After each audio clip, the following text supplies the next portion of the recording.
Hallelujah. प्रभु की स्तुति हो, परमेश्वर का धन्यवाद हो। परमेश्वर अति महान और करुणानिधान परमेश्वर है। प्रभु जी ने प्रियो हम सबको एक बार फिर सौभाग्य दिया कि हम सब उसके चरणों में बैठ सकें और उसकी वाणी सुन सकें। आज की शाम हम सब आत्मा में होकर के प्रभु का वचन सुनेंगे, सीखेंगे और हम इस वचन के द्वारा ये देखेंगे कि हमारे जीवन के लिए परमेश्वर क्या चाहते हैं। हमारे जीवन में इस वचन के द्वारा प्रभु जी क्या चाहते हैं, इस वचन की छाया में अपने जीवन को जांचेंगे और देखेंगे। आइए हम सीधा प्रभु की वाणी में चलेंगे। यूहन्ना का सुसमाचार और 1 अध्याय में से हम कुछ विशेष वचन देखने जा रहे हैं।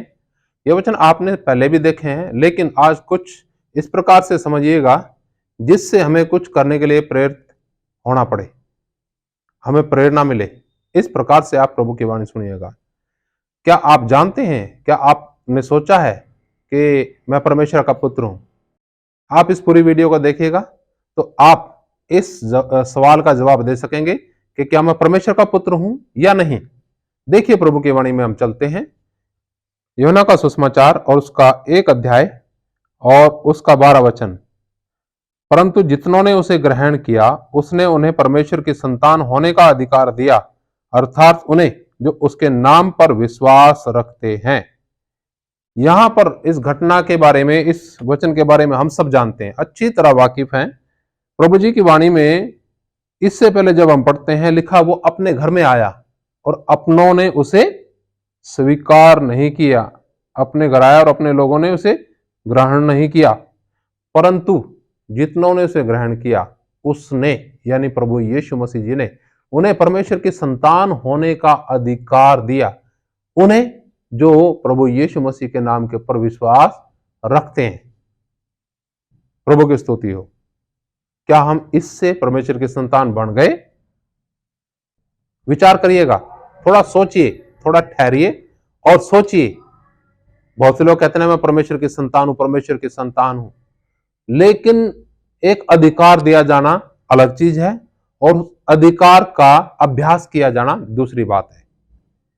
अगर हम इस अधिकार का अभ्यास नहीं करेंगे तो हम सिर्फ इस वचन के पढ़ने से, जो अभी पढ़ा पहला यूहन्ना 1 और उसका 12 वचन पढ़ा यहां पर, परंतु जितनों ने उसे ग्रहण किया उसने उन्हें परमेश्वर की संतान होने का अधिकार दिया, यानी उन्हें जो उसके नाम पर विश्वास रखते हैं।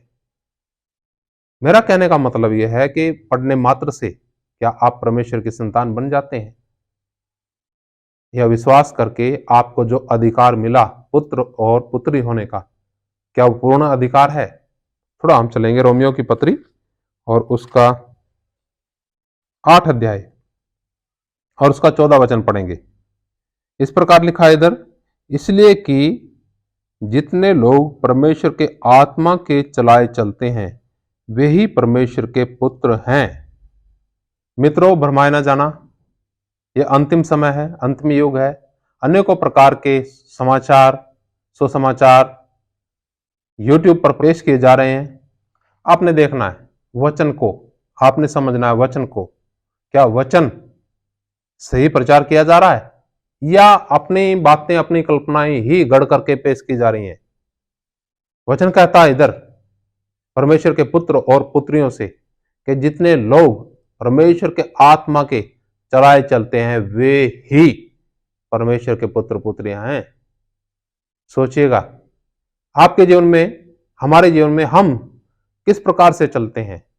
क्या हम परमेश्वर की आत्मा की अगुवाई में चलते हैं या अपनी बुद्धि और ज्ञान से चलते रहते हैं और बाद में उस अपने चाल चलन को परमेश्वर के इच्छा का जामा पहना देते हैं कि परमेश्वर की इच्छा यही रही होगी इसलिए ऐसा ही हुआ? जो हम अपने जीवन के अंदर निर्णय लेते हैं उसका प्रतिफल हमें मिलता है। परमेश्वर की जो इच्छा होती है वो एक स्पष्ट होती है। प्रभु का धन्यवाद।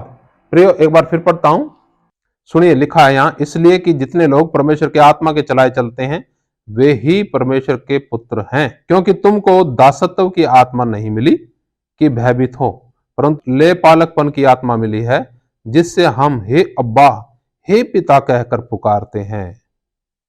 आत्मा, आप ही हमारी आत्मा के साथ गवाही देता है कि हम परमेश्वर की संतान हैं। सोचिए, कितना अद्भुत परमेश्वर की वाणी लिखी है। क्या आपका आत्मा, आपका विवेक गवाही दे रहा है आपके व्यवहार के अनुसार कि आप परमेश्वर के संतान हैं? यहां पर प्रभु का दास कहता है कि आत्मा आप ही आत्मा के साथ है, लिखा साफ में पढ़ता हूं दोबारा, आत्मा आप ही हमारी आत्मा के साथ गवाही देता है कि हम परमेश्वर की संतान हैं, और यदि संतान है तो वारिस भी, वरन परमेश्वर के वारिस और परमेश्वर के संगी वारिस हैं, कि जब हम उसके साथ दुख उठाएं तो उसके साथ महिमा भी पाएं। हालेलुया। यहां पर मैं समापन की तरफ जाऊंगा, ये देखते हुए कि जितनों ने परमेश्वर के पुत्र यीशु मसीह पर विश्वास किया, उसने उन्हें परमेश्वर की संतान होने का अधिकार दिया, यानी उन्हें जो उसके नाम पर विश्वास करते हैं, जिन्होंने यीशु मसीह को ग्रहण किया, उन्हें उसने परमेश्वर का पुत्र होने का अधिकार दिया। ये अधिकार मिल जाने के बाद प्रियो, पुत्र पुत्रियां जब बनते हैं, जब हम उसके आत्मा के चलाए चलते हैं, और उसका आत्मा हमारी आत्मा के साथ ये गवाही देता है कि हम उसकी संतान हैं, फिर कोई भय नहीं। भय का कारण जाता रहा, प्रभु यीशु मसीह ने क्रूस पर उस कारण को मिटा दिया। अब क्या है हम लिखा है जब हम उसकी संतान है तो उसके वारिस भी, उसके वारिस ही नहीं, उसके संगी वारिस हैं, प्रभु यीशु मसीह के साथ वारिस हैं परमेश्वर की बातों के। जब हम उसके वारिस हैं प्रियो, तो लिखा जैसा जब वारिस है तो हम उसके साथ दुख उठाएं कि हम महिमा भी पाएं। महिमा पाने से पहले हमारे जीवनों में जैसे प्रभु यीशु मसीह ने कार्य किया वैसे ही होना चाहिए। जैसे प्रभु यीशु मसीह ने दुख उठाया मनुष्य जाति के लिए, क्या हम भी दूसरे लोगों के लिए दुख उठाकर उन तक सुसमाचार पहुंचा रहे हैं? जांचिए, समझिए, आज के वचन को जांचिएगा, इस वचन की छाया में अपने जीवन को जांचिएगा। प्रभु का धन्यवाद। यह परमेश्वर का वचन परमेश्वर के बारे में हमें क्या कहता है, सोचिए।